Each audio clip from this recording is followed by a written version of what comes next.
Sa Zambales pa rin pinaguho ng matinding baha ang isang bahay at nakuhanan niya ng video. Yan at iba pang epekto ng habagat sa pagtutok ni Tina Panganiban Perez.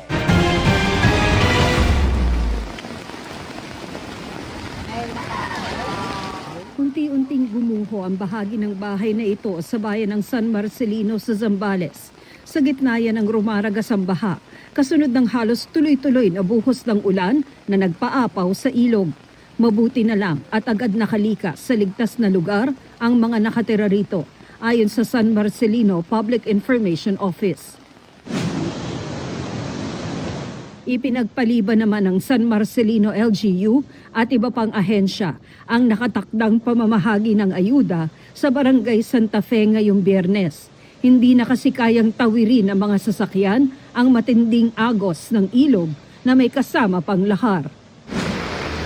Hirap ding madaanan ng mga sasakyan kaninang umaga ang bahagi ng National Highway sa bayan ng Cabangan.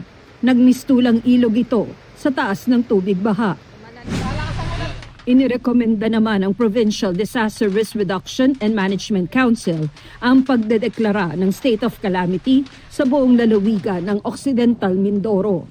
Umabot na kasi sa mahigit 2 bilyong piso ang pinsalang iniwan doon ng masamang panahon. Isa ang Occidental Mindoro sa mga pinaka napuruhan ng epekto ng habagat. Ayon sa Pag-asa, patuloy na nakakaapekto sa bansa ang habagat, lalo na sa Luzon at ilang bahagi ng Visayas. Tina Panganiban Perez, Nakatutok, 24 Oras.